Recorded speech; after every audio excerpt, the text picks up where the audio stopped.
What's up, everybody? B58 John with another preventative maintenance video. Got our PVC diaphragm kit over from BimmerNetwork. Comes with a new spring, cap, as well as this rubber insole. It's going to be right behind your oil cap on the B58 engine. Let's get right into it. Now, a couple things you might need to get that cap off, because it is going to be on there pretty snug, is one of these. And then we're going to be using this flathead, hopefully. Pop that off once I loosen it up a bit. Anytime you're dealing with the engine, you're going to want to make sure that's cool. This is actually going to be pretty warm, because I did just come from buying this. But, let's see.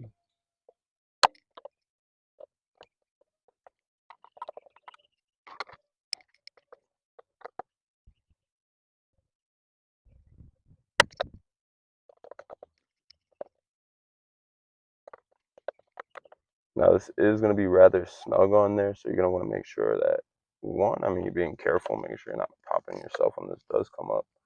And then two, you can get just the rubber insole if you like.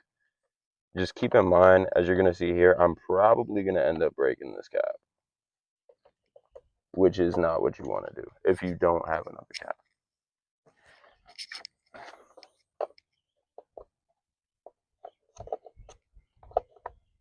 And you're going to want to be careful over here as well, just because, see that? I thought it was actually going to be a little bit harder than I thought. It's a little bit harder than I thought.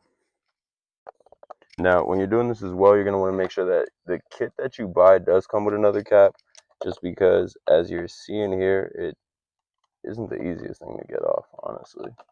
Now, if you damage the cap and you don't have another one, I personally wouldn't recommend driving the car like that. Could you? In theory, yeah, right?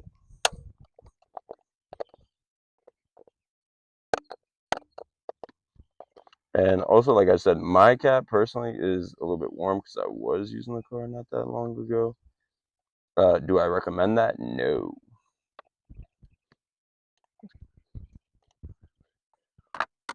It's gonna take some fidgeting.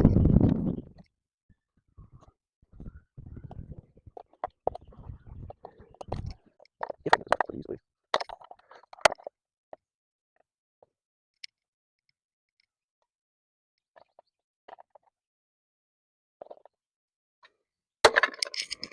Boom. See? Wasn't too bad.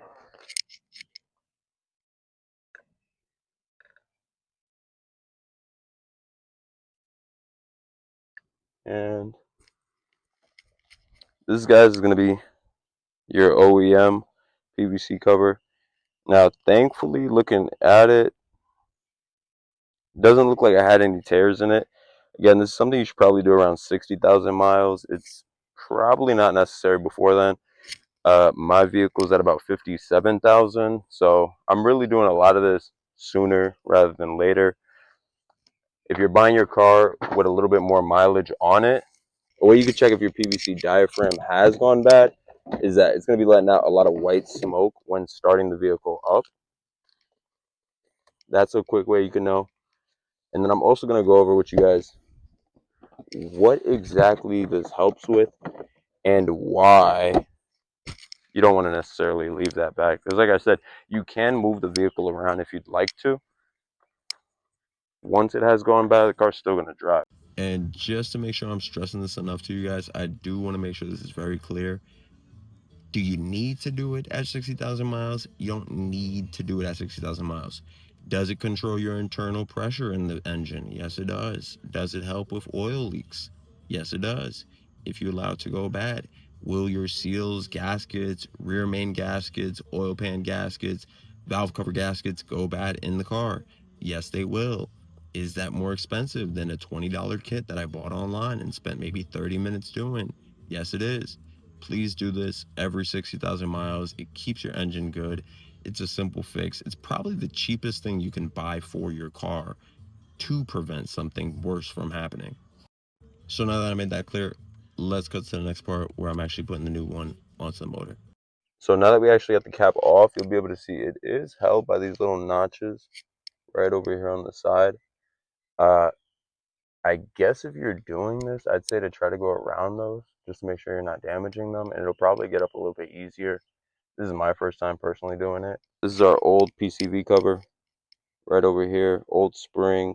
Now looking from this around the edges, I don't see any tears. It probably could have sat on there a little bit longer. This is something recommended to do around 60,000 miles. My vehicle has less than that, but I mean, this whole kit cost me about $18 and some change. So it's something I'd recommend doing rather sooner than later, just to do some preventative maintenance on the car. And I forgot who it was that did say this tool was the easiest thing to do for it. Yeah, I definitely do recommend that. Popping this up on the side and kind of just prying it up with a flathead if you have. Now let's get this new PCV diaphragm on there. And then I'm also going to weigh that down with something. Let me just get some. I'm just going to weigh this down. This little hook that came in the car. Just something to keep it on there. Kind of push the spring down as much as I can.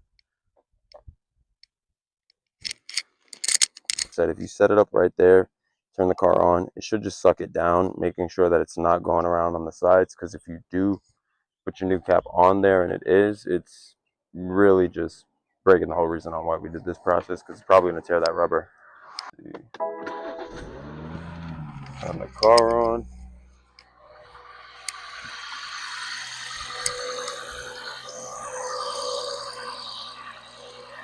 Put that down.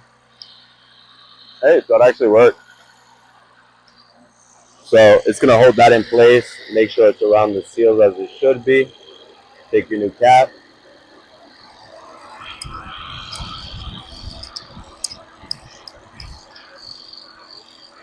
That right on there.